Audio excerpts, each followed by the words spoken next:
6. We have an update on a story about a woman accused of intentionally coughing on a 1-year-old boy at a Yogurtland in San Jose. This is new video of the incident just released by the San Jose Police Department. So look at the right side of your screen. The woman seems to point to the ground, then approaches a mom standing with her son in a stroller nearby.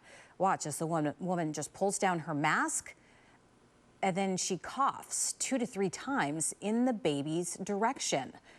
Police say the woman was upset, believing the mom wasn't maintaining proper social distancing.